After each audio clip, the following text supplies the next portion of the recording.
창을 뜨면 주요 채팅에 이게 올라가야 되는데 이게 안 올라가네요. 이유는 모르겠지만 한번 해보겠습니다.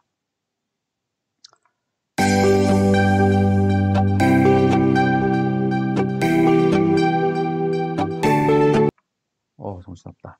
네, 오늘 금요일입니다. 금요 절야. 오늘 담임 목사님께서 오셔서 담임 목사님의 그러한 그동안 늘 말씀하시는 거 있잖아요. 칼을 갈았다라고 하시는 그 말씀을 통해서 함께 이 시간들을 하나님 앞에 나아가고자 합니다. 또 어떤 사람들이 그 찬양팀을 서게 될지도 기대되시죠? 네, 찬양팀도 있고요. 그리고 헌금하는 장소도 있고 시간도 있고 그리고 설교 그리고 이후에 기도회까지 우리 금철 원래 했었던 그 형식을 그대로 가지고 진행을 하려고 합니다. 그러니까 9시부터 기대하시고 들어오시면 아마 지금 우리가 보고 있는 요거보다 훨씬 더 깔끔하게 그렇게 정돈된 화면 보실 수 있겠습니다. 또 하나는 네, 온라인 사랑방 예배 부탁드립니다. 서로 좀 약속된 시간을 좀 만들어서 카톡방 안에서 이제 저희들이 주일 설교 영상을 바로바로 보내드릴 거예요. 그럼 그 영상을 보시고, 그리고 또 함께 찬양 영상도 함께 보시면서 찬양 영상과 함께 찬양도 하시고, 그리고 나눔지를 이용해서 각자 받은 은혜를 카톡방에 이렇게 올려주시면 되겠습니다. 보니까 3명 이상이 있으면 그곳에서 사랑 목자께서 그 라이브 톡이라는 것도 하실 수 있어요. 라이브 톡을 누르면 이제 사랑 목자의 얼굴만 나옵니다. 얼굴이 나오는데 그리고 그 밖에 여러 가지 대화는 그 카톡 창을 통해서 할 수 있고 그 화면 안에 뭐 필요한 이미지나 이런 것들 잠깐 이렇게 비춰가면서 그렇게도 하시더라고요. 라이브 톡이라는 것도 활용해 주시면 좋겠습니다. 그리고 수영로교회 공동 기도문 저희가 사랑 목자 카톡창에다 올려드렸었는데 그 공동 기도문을 가지고 나라와 교회를 위해서 함께 기도해 주시고요. 또 그 외에 함께 기도 제목도 그곳에 나눠서 함께 서로를 위하여 기도해 주시면 좋겠습니다. 그리고 사랑 목자들께서는 그 기도한 것들을 잘 정리하셔서 저희에게 목자 보고서로 이렇게 올려주시면 됩니다. 언제든 주저치 말고 주기적으로 그렇게 올려주시기를 부탁드립니다. 오늘은 무엇을 하면 좋을까 고민을 하다가요. 우리 묵상일기라고 해서 함께 각자 큐티하는 시간을 갖고 있는데 어떻게 묵상을 할 것인가 이 이야기들 나누려고 합니다. 네, 보시면서 서로 카톡 올려주시면서 이야기하시고 대화하셔도 괜찮아요. 그냥 마냥 보고 계시면 지루하실 수 있으니까 자유롭게 좀 하시면 좋을 것 같습니다. 오늘 본문이 마가복음 3장 1절부터 19절까지의 말씀이었어요. 그런데 이걸 다 보기에는 시간이 좀 너무 오래 걸릴 것 같아서 우선 두 번째 단락까지 함께 보려고 합니다. 이게 첫 번째 단락이에요. 1절부터 6절까지의 말씀인데요. 한번 이 말씀 함께 관찰해 보도록 하겠습니다. 관찰할 때 저는 사색 볼펜을 사용하곤 합니다. 이 사색 볼펜을 통해서 쓰는데 먼저 빨간색 펜을 가지고요. 예수님 부분을 표시를 합니다. 그래서 주어 그리고 예수님이라는 단어가 나오는 곳에는 동그라미를 칩니다.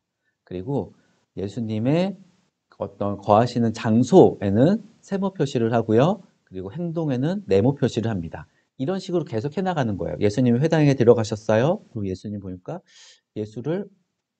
예수님이 계시고 이때가 안식일이네요. 안식일에 예수님이 고치실지 말지 하는 어떤 상황이 열리시는 것 같습니다. 또 예수께서 손 마른 사람에게 이르셨어요. 한가운데 일어서라.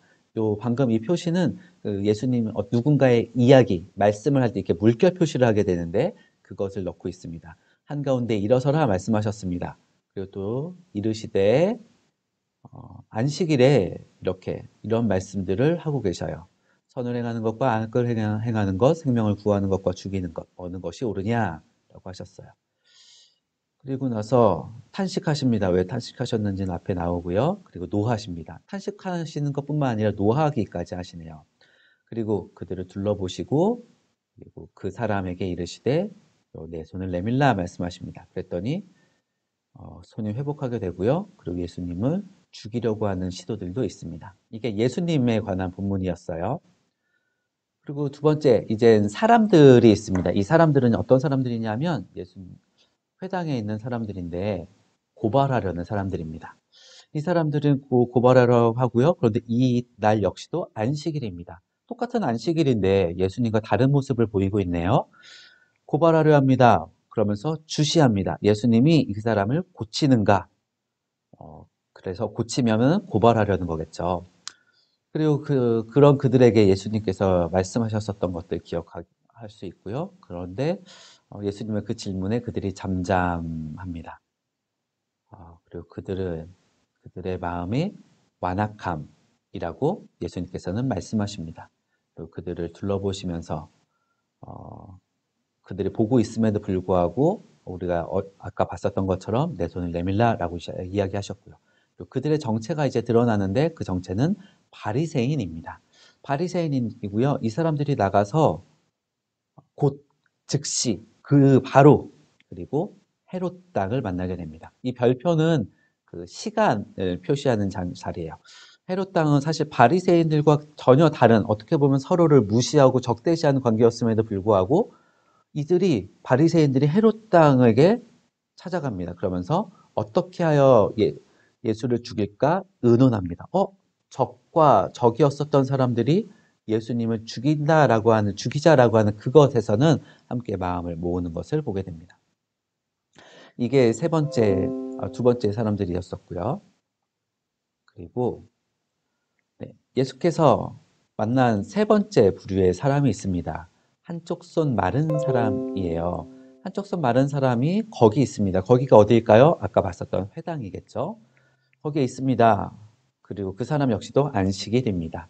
똑같은 안식일인데 예수님이 또 사람들이 이 한쪽 손 마른 사람이 각각 다른 안식일을 경험하고 있습니다. 그 사람이라고 불려지고요. 손 마른 사람에게 예수님께서 말씀하십니다. 한가운데에 일어서라. 한가운데. 많은 사람들이 보는 그 중간에 서라 이야기하십니다. 그리고 내 손을 내밀라 하셨고 내밀매 회복되었더라. 그 손이 회복되어진 것까지가 우리가 볼 이 첫 번째 단락의 내용입니다. 다 정리하면 이렇게 돼요. 너무 정신없나요? 그런데 보시면 우리가 봤었던 것들을 조금 더 찬찬히 살펴볼 수 있습니다. 보시면은 예수께서 회당, 그러니까 여기에 뭐 회당에 예수님도 계시고 무리들도 있고 그리고 한쪽 손 마른 사람도 있고 다 회당에 있습니다. 똑같은 사람이 있습니다. 근데 이 한쪽 손 마른 사람도 있고요. 사람들은 고발하려고 있고 예수님은 고치려고 계십니다. 근데 이 고치려고 하는 예수님, 그리고 손 마른 사람은 과연 예수님이 나를 고쳐주실 것인가? 라고 하는 그 두려움 앞에 그리고 기대감 앞에 이 자리에 서 있습니다. 한가운데에 섭니다. 일어서라. 그들에게 이르십니다. 안식일. 이 안식일은 예수님에게도 안식일이고 여기서 본 것처럼 그들에게도 안식일이고 한쪽 손 마른 사람에게도 안식일입니다. 그런데 이 안식일에 과연 무엇이 옳은가? 선을 행하는 것과 악을 행하는 것, 생명을 구하는 것과 죽이는 것, 어느 것이 옳으냐? 물으십니다. 그런데 그 사람들은 잠잠합니다. 이 사람들의 잠잠한 까닭이 무엇일까요? 예수님의 말씀이 옳아서 혹은 내가 잘못했구나 이런 의미가 아니죠. 예수님이 그들의 마음을 드러내시는데 완악합니다. 그 완악한 마음을 예수님은 탄식하시고요. 탄식할 뿐만 아니라 노하십니다. 그리고 그들을 둘러보십니다. 그 눈빛에서 이 사람들은 어떠한 뉘앙스, 어떠한 감정을 받았을까요? 둘러보시는 그 예수님의 눈빛을 어떻게 바라보았을까요? 눈을 마주했을까요? 혹은 고개를 떨궜을까요? 아니면 다른 곳을 보고 있었을까요? 그들의 그 눈빛에도 불구하고 예수님께서는 당당하게 내 손을 내밀라 말씀하시고 내밀매 그 손이 회복됩니다. 그리고 바리새인들은 예수를 죽이고자 의논하게 됩니다. 이 말씀을 가지고 저는 이렇게 묵상을 해봤습니다. 예수님은요, 1절에서 회당에 들어가시고 고치셨고 일어서라 문제를 피하지 않는 분이셨어요. 세상에 어떠한 반대가 있어도 어떠한 비난이 있어도 그래도 문제를 피하지 않고 일어서라 자신의 하고자 하는 그 사명을 다하는 분이십니다. 그리고 질문하셨습니다. 선을 행함 그리고 생명을 구함 이것에 관심이 많은 예수님인 것을 알 수 있습니다. 그리고 사람들의 마음을 보시고요. 그리고 세상에 어떠한 반대가 있어도 손을 고치십니다. 반대로 바리새인을 볼까요? 바리새인은 안식일에 그곳에 있지만 고발하려고 주시하고 있고요. 선을 행하고 생명을 구하는 것에는 관심이 없습니다. 그렇기 때문에 그들은 잠잠할 수밖에 없습니다. 마음이 완악한 자이고 이들은 예수를 죽이려고 심지어는 헤롯 당과도 의논하는 모습을 보여주게 됩니다. 여기까지 이제 관찰을 했어요. 관찰 다음에 이제 해석을 해보겠습니다. 먼저 해석을 하면서 저는요, 우리의 관심사에 대해서 한번 생각해 보려고 합니다. 먼저 선을 행하는 것과 생명을 구하는 것. 우리는 안식일에 어디에 관심이 있을까요? 우리는 안식일뿐만 아니라 우리의 살아가는 모든 상황 속에서 어디에 관심이 있을까요? 교회에 왔을 때, 교회 안에서 나는 교회에 오면 그 회당이란 장소는 선을 행하는 곳이고 생명을 구하는 것에 정말 애를 쓰고 힘을 다해야 하는 곳인데, 그때 나는 어떤 사람일까요? 혹시 1번에 선을 행하는 것, 생명을 구하는 것에 관심이 있어야 하는데 2번 다른 일을 주목하면서 고발하는 것. 이곳에서 나를 불편하게 하는 행동들, 나를 불편하게 하는 어떠한 태도들, 어떠한 사람, 그 모습에 주목하느라고 혹시 내가 해야 할 역할, 그곳에서 나의 도움의 손길을 필요로 하고는 있는 사람들, 그리고 마땅히 내가 하나님의 뜻에 순종하여서 했어야 할 그 역할들, 그것을 하지 않는 그 사람이지는 않은가 생각을 해 보았습니다. 여러분, 우리는 이 바리새인이나 그곳에 있는 다른 사람들의 모습이 아닌 예수님처럼 우리가 살아가는 그 자리에서 선을 행하는 사람이어야 합니다. 어떠한 반대가 있고 주변에서 어떠한 눈초리를 우리를 향하고 있다 할지라도 우리는 선을 행해야 하는 사람입니다. 또 두 번째로요.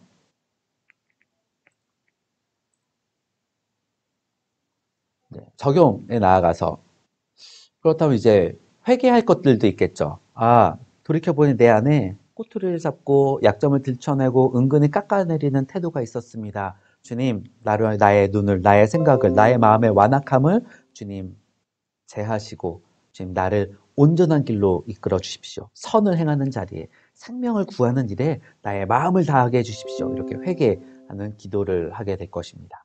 그리고 또 두 번째로는 그렇다면 그렇게 회개한 내가 오늘 선을 행해야 할 그 자리는 어디일까? 내가 생명을 구하기 위해서 내가 해야 할 것은 무엇인가? 지금 이 코로나 사태로 인하여서 많은 사람들이 숨어서 나의 건강을 걱정하고 나의 안녕을 걱정하고 하는 그때 나는 과연 어떻게 해야 할 것인가? 이것에 대한 고민, 그리고 그럼에도 불구하고 내가 할 수 있는 것은 무엇인가? 바라기는 우리가 서로 연락도 할 수 있을 것 같고요. 그리고 서로를 위해서 기도하는 것들도 계속할 수 있을 것 같습니다. 두 번째 단락으로 넘어가서 이제 예수님께서 바다로 물러가셨습니다. 이둠에 어, 이둠에 이거 아닌데, 네, 예수님께서 하신 일을 듣고 나오는 사람들이 있고요. 예수님께서 우리가 애워싸서 미는 것을 피하기 위하여서 작은 배를 대기하도록 명령하십니다. 그리고 고치시고요. 그리고 예수님을 만지려고 하는 많은 사람들이 몰려오게 됩니다. 더러운 귀신들이 예수를 보면 그 앞에 엎드려서 당신은 하나님의 아들이십니다. 라고 이야기하고요. 예수님은 자기를 나타내지 말라고 많이 경고하십니다. 첫 번째고요. 예수님을 보내고 또 큰 무리가 있습니다. 큰 무리는요. 따라온 사람들입니다. 네, 갈릴리에서부터 따라온 사람들이네요. 이 사람들은 유대, 예루살렘, 이두메, 요단강 건너편, 주로 시돈 근처에 딱 보기에도 수많은 곳에서 온 사람들이시네요.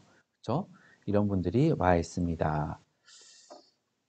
네, 계속 채팅이 영상이 원활하지 않은데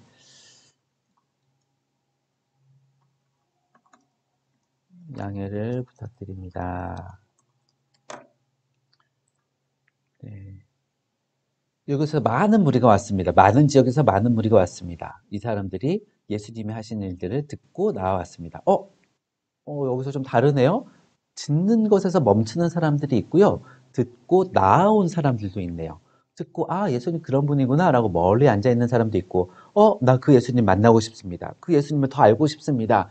먼 어떤 거리상의 문제가 있지만 그럼에도 불구하고 나는 예수님 당신께 나아가고 싶습니다 라고 한 사람들이 있습니다. 어떤 사람이십니까? 우리는 어떤 사람이어야 할까요? 조금 더 관찰해 보도록 하겠습니다. 그 무리들이요, 애워쌉니다. 밉니다. 어떻게 보면은 예수님이 어떤 위협을 느낄 정도인 것 같습니다. 그래서 작은 배를 대기하도록 제자들에게 명령하셨고요.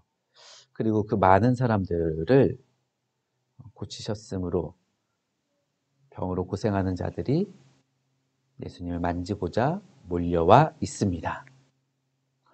그러니까 이 사람들은요, 자신의 병의 고침을 받기 위해서 어떻게 보면 예수님이 위험할 정도로 예수님 앞에 찾아가고 예수님을 이렇게 만지려고 했었던 사람입니다. 또 두 번째 등장한 사람 인물이 더러운 귀신이네요. 더러운 귀신 어느 때든지 예수를 보기만 하면 예수님 앞에 엎드립니다. 또 부르짖습니다. 이릅니다. 당신은 하나님의 아들이십니다. 그런데 어떻게 돼요? 이들은 그 말을 하지 말라고 경고를 받게 됩니다. 네, 관찰 내용 한번 정리해 보겠습니다. 예수님은 회당에서 바다로 가셨습니다. 회당에서 바리새인을 떠나서 바닷가로 떠났습니다. 그 사이에 바리새인들은 그렇게 방해를 하고 있지만 하신 일이 어마어마하게 소문이 났었던 것들 보았어요. 큰 무리들이 여러 곳에서 오게 됩니다. 이 사람들이 듣고 나오고 만지고자 에워싸니까 안 되겠다, 위험하다, 피하십니다. 그리고 그렇게 위협당하는 상황 속에서도 많은 사람들을 고치십니다. 그런데 많은 사람들에 대해서 성경이 이야기하는 것이요, 그냥 많은 사람이라고 하지 않고 병으로 고생하는 자들이라고 이야기를 합니다. 또 귀신이 등장하는데 귀신은 하나님의 아들이라고 이야기합니다. 그러나 그 말을 하지 말라고 경고를 당합니다. 해석 들어갑니다. 갈릴리, 유대, 예루살렘, 이두메 이렇게 근처까지 여러 곳에서 사람들이 몰려왔습니다. 와, 바리새인의 반대에도 불구하고. 우리 파란색 글자 같이 읽어볼까요? 시작.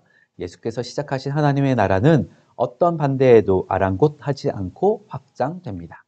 아멘. 이 이야기는 마가복음 4장 30절에서부터 시작되어지는 겨자씨 비유에서 더 명확하게 보여집니다. 자그마한 겨자씨, 보이지 않는 겨자씨 한 알이지만 하나님께서는 그것을 큰 나무가 되도록 확장시키신다. 그것이 하나님 나라의 능력입니다. 또 두 번째, 예수님이 그들을 피하신 이유가 있습니다. 피하신 이유는 자신의 필요를 구하는 이들로 인해서 예수님이 위협을 느낄 정도이기 때문입니다. 해석 두 번째, 많은 무리들은 예수님의 사역과 어떤 관계를 맺는 자들인가? 어떻게 보면 이 사람들은 예수님의 도움을 구하러 온 예수님을 사랑하는 사람들일 수 있습니다. 그런데 이 사람들은요, 예수님의 도움은 얻습니다. 그러나 예수님을 위험에 빠뜨리는 사람들입니다. 어떻게 보면 예수님의 사역을 방해했다라는 의미에서는 사단과도 같은 역할을 하고 있습니다. 더러운 귀신에게, 네 번째는요, 더러운 귀신에게 하나님의 아들이십니다 라는 말을 하게 됩니다. 혹시 영상이 너무 끊기면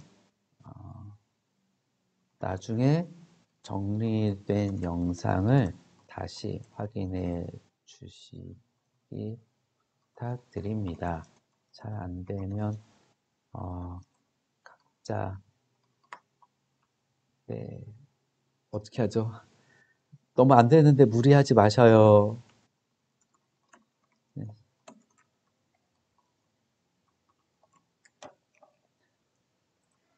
더러운 귀신에게 말하지 못하게 한 까닭이 있겠죠? 그 까닭은요, 귀신이 이야기하는 그 하나님의 아들이라는 그 선언은 예수님의 사역을 돕기 위한 걸까요?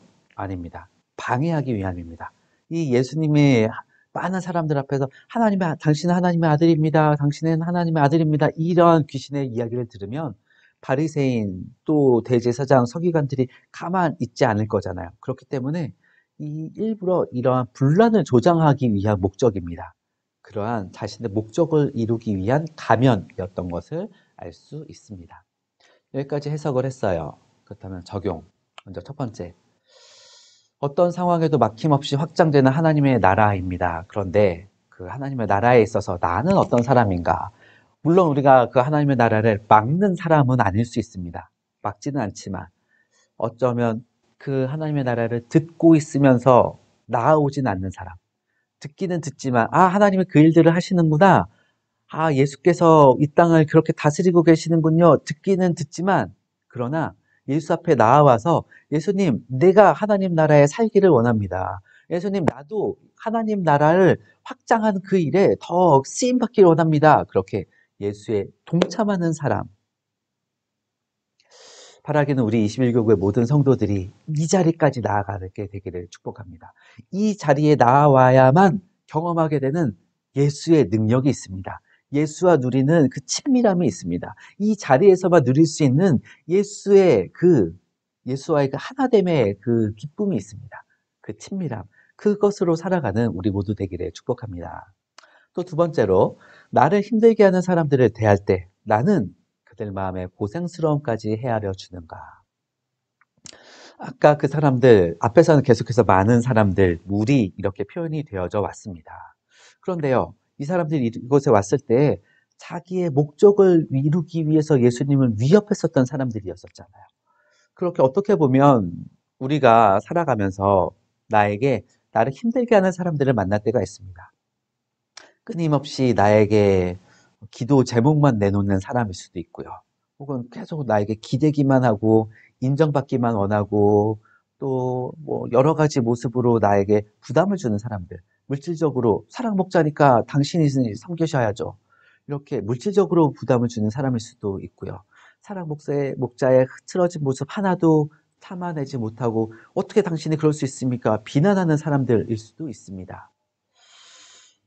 그 사람들에게 우리가 어떻게 해야 할까? 그런데요, 예수님은 그 사람들의 그 마음을 보시면서 그 사람들의 마음을 이렇게 이야기하셨었어요. 그들이 병으로 고생하는 사람들이다.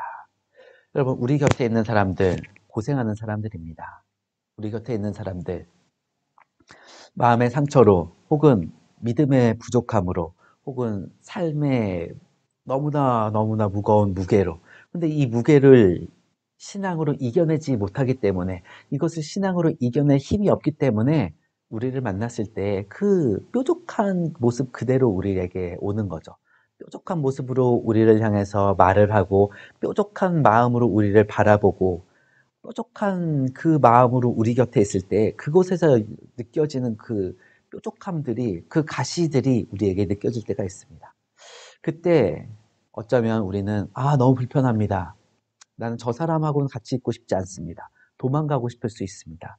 그러나 그때 우리가 그들의 마음의 고생스러움까지 헤아려 줄 수 있다면 어땠을까요?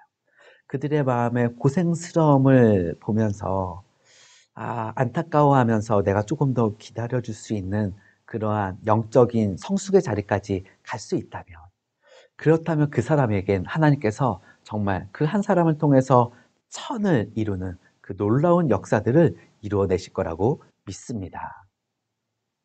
그리고 때로는 우리가 그 사람들에게 질병으로 인하여서, 마음의 불편함으로 인하여서, 혹은 삶의 어떠한 무게들로 인하여서 힘들어하는 그들, 우리가 그들을 과연 어떻게 고쳐주고 그들에게 뭔가를 해줄 수는 없을 때도 참 많습니다. 그러나 그때 뭘 해줄 수는 없지만 내가 그 고생스러운 마음을 헤아려 줄 수 있다면, 그 고생스러운 마음 곁에 서서 힘들지, 아프지,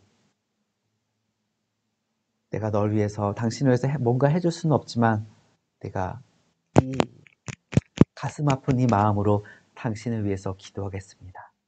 이렇게 함께 그 곁에 나란히 서줄 수 있다면, 그렇게 연대해 줄 수 있다면 그것이 우리 안에 얼마나 큰 기쁨이 되어지고 그 안에 예수께서 이루시는 하나님의 나라가 얼마나 놀랍게 커져가고, 하나님께서 그 우리의 기도와 우리의 하나됨 안에 어떠한 은혜들을 부어주실지 우리가 그것을 기대하면서 함께 연대하는 우리 21교구 되면 좋겠습니다. 마지막 세 번째로 예수님은 하나님의 아들이십니다 라고 하는 그 고백은 혹시 나의 목적을 이루기 위함이기에 오히려 발설을 금하는 경고를 받고 있지는 않은가. 사단은 자기의 목적을 이루기 위해서 하나님의 아들이다라고 고백했습니다. 우리 역시도 예수님을 고발하기 위해서, 예수님을 곤란에 처하기 위해서 예수님은 하나님의 아들입니다라고 고백하지는 않습니다. 그러나 때로는 나의 목적을 이루기 위해서 예수님 하나님의 아들입니다. 그러니 이것을 좀 이루어 주십시오. 예수님 하나님의 아들이시지 않습니까? 그러니 나를 위해서 이것들을 좀 행하십시오. 내게 은혜를 주십시오. 오로지 달라라고 하는 그 그릇된 마음의 태도 때문에 혹시 예수님은 하나님의 아들이십니다라고 하는 발설을 금하는 경고를 받지는 않은가. 귀신에게만 그랬던 게 아니었잖아요. 그 예수님 앞에 나를 고쳐주십시오 찾아오는 그들을 향해서도 그들로부터 멀찌감치 피합니다. 우리가 신앙생활 하다 보면 예수께서 내게서 멀리 피한 것 같은 그러한 시간들을 맞이할 때가 있습니다.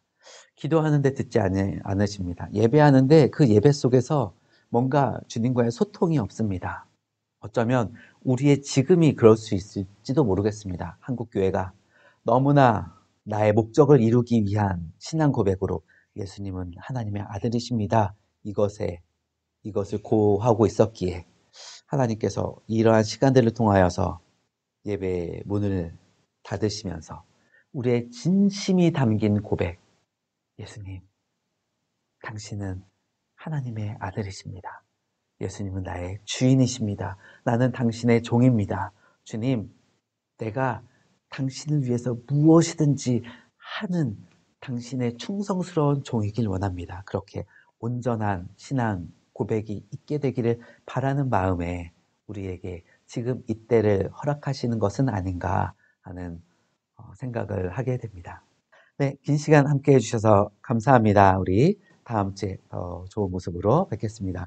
감사합니다. 사랑합니다. 축복합니다.